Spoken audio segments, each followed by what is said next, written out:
Good afternoon. I am doing another video. I'm just gonna answer a few questions that people have asked me in the past, so I'll just get straight to the point. One of the questions is, how long were you in foster care? My answer always to that since the age of 12. Um, the second question I had been asked was, what was the hardest part about being in foster care?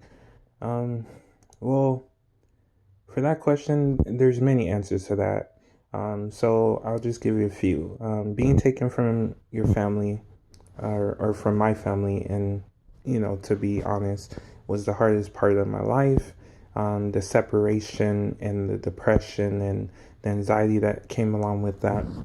Um, when I aged out of foster care, one of the things I struggled with was not knowing where I was going to live, not knowing if I was going to have a roof over my head or a place to lay that night. So, I mean, a few things a lot of foster kids are going to go through in their life is separation, depression, and for the foster kids that move home to home, that can get worse over time. So, these are things that foster parents and state representatives and people that allow CPS to come into our life and take us away from our family need to understand. They can't just say we're bad kids. They need to actually understand and get to the root of the problem. So if that means, getting therapists and therapy for the kids, then that's something they really should do, because if you don't, a lot of foster kids by the age of 18, 19, they usually end up in jail. There are other paths other than jail. So if the adults in the situation actually stand up and take ownership of them taking us from our family, then we would be able to do more. As young youth, we are the next generation of people that will be living, and having to inherit this world. So things what I think needs to happen is, I think they need to reevaluate all the costs and money that they're putting towards stuff that doesn't really matter, and put it towards their youth, put it towards us. Like how we get an education training voucher for school is 2,500 one semester, 2,500 the other. But after the age of 21, we no longer have access to that.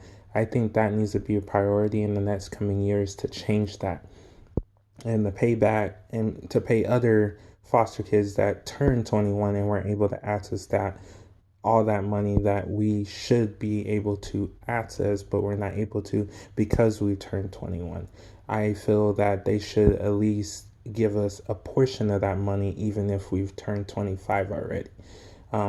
Just giving us free schooling is not enough. We need to have free medical care until the age of 30 at least, to get us through those tough years. Our 20s are going to be the toughest years of our life. So I recommend that our state government or governor looks into that and reaches out to Congress on our behalf to change those laws, change those rules, to try to get us that better support and education, especially here in San Antonio. There's not many, you know, aging out places for us as youth. After we turn 21, we're pretty much on our own. And I feel like they need to raise that and change that, because I'm 23 now and I still don't have everything together. Yes, I'm on my feet. Yes, I have a place to live, a job. But do I like what I do? Do I like working where I work? Yes, but sometimes I wish I could do something more. Um, and having those resources would have really helped, that I don't have and I still don't have. But if we can make that change, then I feel like a lot of things will come um, in the future. So getting that benefit of being in foster care, I have a lot of knowledge, a lot of experience. I know the ins and outs of everything. I know when something's not right. I know when young youth are not being treated correctly. And I know that there should be an even heavier screening process on foster parents. Not just anybody should be able to become a foster parent. Yes, you can say there's all these other resources and things that are supposed to rule that out, but I don't believe that they're doing enough to prevent foster kids, especially the ones that are 8, 9, and younger, from being treated badly, abused, sexually assaulted, mentally, physically abused, stuff like that. I think they really need to step up the laws and the regulations on that, especially.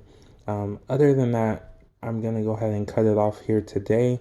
I will be back tomorrow with another video to go ahead and, talk more into all the things that we go through as foster kids.